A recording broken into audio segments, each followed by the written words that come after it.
Suster Buder Romo sekalian, selamat pagi berkah dalam. Arah dasar Keuskupan Agung Semarang 2021 sampai 2025 adalah tinggal dalam Kristus dan berbuah. Arah dasar ini mengingatkan kita pada sabda Yesus dalam Injil Yohanes bab 15 ayat 5 sampai 6 yang berbunyi demikian. Akulah pokok anggur dan kamulah ranting-rantingnya. Barang siapa tinggal di dalam aku dan aku di dalam dia, ia berbuah banyak. Sebab di luar aku, kamu tidak dapat berbuat apa-apa. Barang siapa tidak tinggal di dalam aku, ia dibuang keluar seperti ranting dan menjadi kering. Kemudian dikumpulkan orang dan dicampakkan ke dalam api, lalu dibakar. Saudari-saudara sekalian, arah dasar Keuskupan Agung Semarang tinggal dalam Kristus dan berbuah ini mengajak kita umat Katolik Keuskupan Agung Semarang untuk mau menyatukan diri dengan Kristus dalam kehidupan kita, sehingga hidup kita berbuah banyak kebaikan dan berkat bagi sesama. Arah dasar inilah yang mendorong saya untuk merefleksikan seorang kudus yang hari ini kita peringati, yaitu Santo Yohanes dari Salib, yang oleh Paus Pius ke-11, Santo Yohanes dari Salib ini dinyatakan sebagai doktor teologi mistik. Dalam tulisan-tulisannya, ya, antara lain berjudul Malam Gelap Jiwa, Mendaki Gunung Karmel, dan Madah Rohani, Santo Yohanes dari Salib mengungkapkan jalan untuk menuju persatuan dengan Tuhan. Tentu saja di sini saya tidak akan mengulas tulisan-tulisan itu. Saya hanya akan mengutip salah satu ajaran yang mungkin berguna bagi umat. Salah satu ajaran yang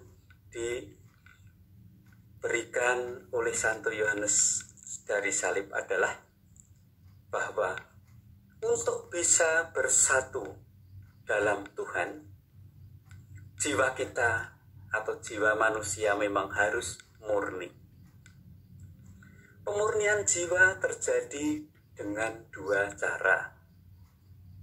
Yang pertama itu secara aktif, ya, yaitu dicapai melalui usaha manusia itu sendiri. Sedangkan yang kedua itu secara pasif, yaitu dilakukan oleh Tuhan secara langsung melalui karunia Roh Kudus. Nah, pemurnian jiwa dari Tuhan yang secara pasif ini tidak serta-merta diberikan oleh Tuhan tanpa usaha dari jiwa tersebut untuk secara aktif memurnikan dirinya, yaitu dengan pemeriksaan batin yang teratur, melaksanakan meditasi, terutama merenungkan sabda Tuhan secara teratur juga, lalu usaha mati raga, dan usaha untuk memperoleh dan menerapkan kebajikan-kebajikan dalam hidup sehari-hari. Jadi pemurnian jiwa secara aktif oleh manusia itu merupakan prasyarat pemurnian jiwa secara pasif, yang dianugerahkan oleh Tuhan. Pemurnian secara pasif ini merupakan sesuatu yang penting, sebab pemurnian jiwa secara aktif oleh usaha manusia sendiri itu tidak mencukupi. Saudari-saudara sekalian, kendati dalam melaksanakan doa, pemeriksaan batin yang teratur, meditasi, merenungkan sabda Tuhan, mati raga, dan menerapkan kebajikan-kebajikan, kadang kita merasa sulit, ya, merasa kering, ya.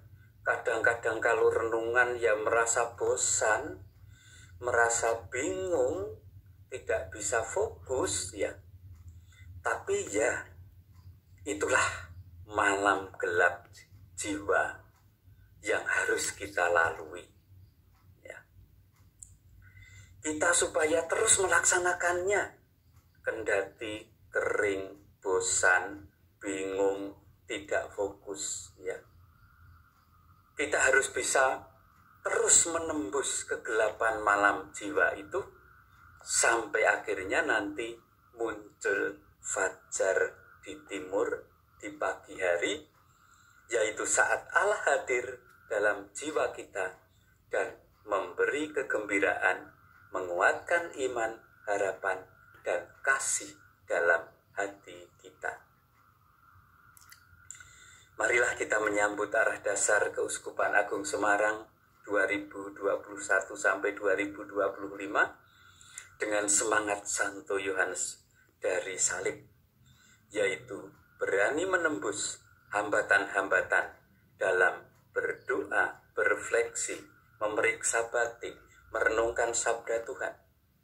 Biar kendati kita banyak kelemahan, kekurangan, dan dosa-dosa, tapi jiwa kita bisa terus dimurnikan kembali, sehingga bisa tinggal dalam Kristus dan